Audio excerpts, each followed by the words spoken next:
This is huge and absolutely chilling, and it exposes the scale of the crime which Israel could now be undertaking. An official document from the Israeli Ministry of Intelligence has been leaked. It's in the hand of some dissident Israeli newspapers, and this official document recommends the forcible and permanent removal of Gaza's 2.2 million Palestinians to Egypt's Sinai Peninsula. We have a term for this. It is called ethnic cleansing, and it is a grave war crime. It was a grave war crime which was used to justify the West going to war against Bosnian Serb leaders and Slobodan Milosevic's regime in the Balkans back in the 1990s.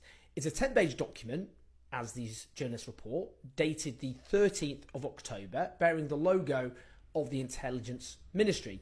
And it has three options for the Palestinian people in Gaza. The course of action it recommends is this euphemistic term, a full population transfer. That is, ethnic cleansing. It recommends Israel acts to evacuate the civilian population to Sinai during this war, establish tent cities and then more permanent cities in northern Sinai, then create a sterile zone of several kilometres within Egypt and prevent the return of the population to activities/residencies near the border with Israel. Now, it goes on, the messages should revolve around the loss of land, making it clear that there is no hope of returning to the territories Israel will soon occupy, whether or not this is true. The image needs to be, Allah made sure you lose this land because of Hamas's leadership. There was no choice but to move to another place with the assistance of your Muslim brothers. It is there in black and white. Now, there is an important nuance here. The Intelligence Ministry does not have as big a role as its name might suggest. It doesn't have binding recommendations, but rather its studies, its policy papers are submitted to the Israeli government and security agencies for review. But do note this, it is headed by a politician named Gila Gamliel, who is a member of Benjamin Netanyahu's Likud party, but crucially, she is regarded as a relative moderate.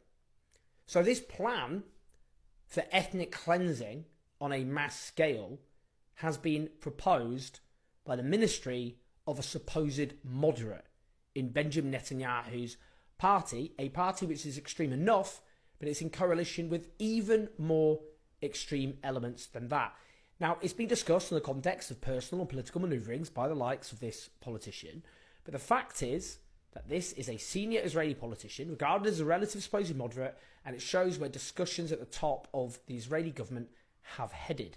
We've already seen Benjamin Netanyahu demand all of Gaza's civilian population flee near the start of this horror, an impossibility, of course. They're trapped. It's an open-air prison camp.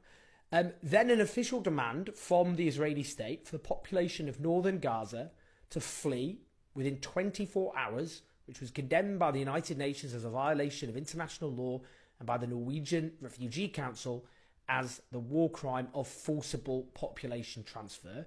We've heard Eli Cohen, Israel's foreign minister, say that after this war, Gaza will shrink, i.e. that Israel will permanently occupy at least part of its land.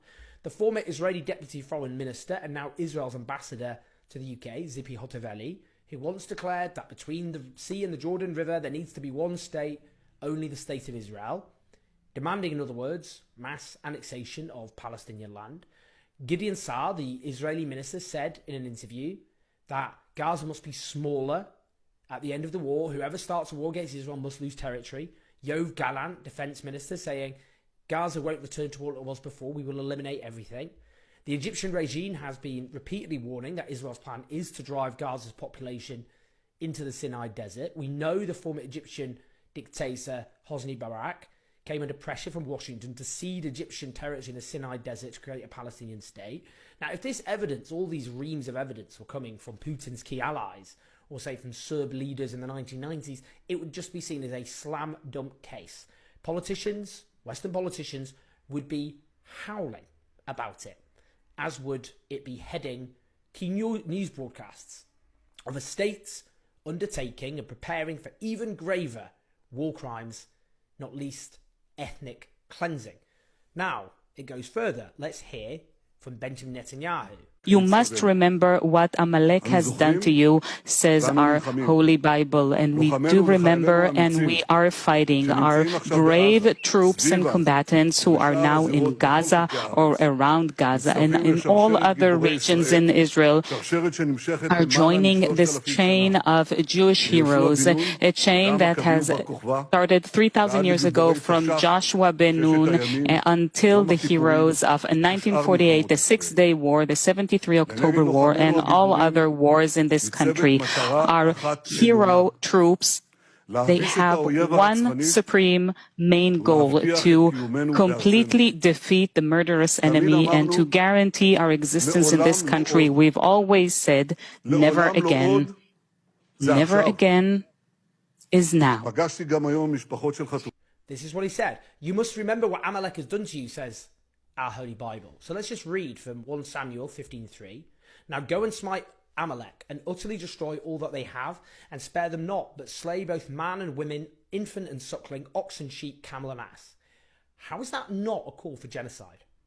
Imagine a Muslim leader was quoting Quranic verses amounting to the same thing in the context of war.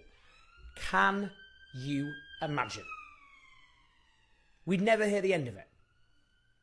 Now, we heard the former deputy commander of the Gaza division of Israel's military say, we're not taking any chances. When our soldiers are maneuvering, we are doing this with massive artillery, with 50 aeroplanes overhead, destroying anything that moves. Destroying anything that moves. And that's from a former senior official in the Gaza division. That comes on top of Israeli leaders and officials saying that they will turn Gaza into a city of tents, i.e. razing it to the ground, that their aim is damage, not accuracy, and other numerous statements tantamount to mass destruction with inevitable mass civilian deaths. They are saying what they mean. Believe them. So listen then to Francesca Albanese, the UN Special Reporter on Palestine, who says with necessary passion what Israel is actually doing. I don't know if Hamas cares or not, but I know that it's Israel's responsibility not to bomb a 360 square kilometer strip of land where the people are besieged. Excuse me, I cannot be in an interview where I've just heard someone saying we are doing everything that we can to avoid civilian loss of life. This is not true, because 8,000 people have already been killed. And if the Commissioner General of UNRWA says that 3,500 children, around 3,500 children have been killed, even if it's not fully verified, it means that it's likely, highly likely, because UNRWA has staff members who have been killed. There are journalists who have been killed. 50% of the civilian infrastructure in Gaza has been destroyed. The Palestinians in Gaza have nowhere to go. Please imagine what it is to have 2 million people, 200,000 living in 300 square meters, which is being bombed north to south. Where do these people have to go? There is no safe haven. These people are trapped and are being killed. This is what Israel is pursuing. Now, she actually warned at the end of that interview about the risk of genocide. That's a senior UN official. In 3 weeks, there have been over 8,000 deaths. That could be an underestimate, given the number trapped under rubble. Over 3,000 of them children, as she reports. Half the damages are destroyed. How many more are going to die in the coming weeks, if that's already how many have died in the opening salvos? The risk is clear. A mass slaughter of a scale which, frankly, is something which should chill us and disturb us, because the death toll is already hideous. But it could be a mass slaughter culminating in the permanent mass expulsion of the Palestinian population of Gaza. This is one of the gravest crimes being committed of our time, and it is not being hidden by Israeli leaders.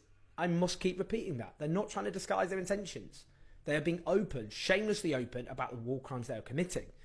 And in a just world, they would be hauled before an international criminal court to face charges of war crimes. And part of the evidence would be these statements that they have made, in which they did not disguise their intentions to commit grave war crimes, for which they should be punished with the same life sentences that have been imposed on other such war criminals. But our governments are not condemning these war criminals. They are complicit in their crimes. And in this country, the government and the main opposition party have rallied behind them. It is those who support these war crimes who are being portrayed as moderates, and those who oppose these war crimes, oppose the mass slaughter of little children who are being treated as morally indecent extremists.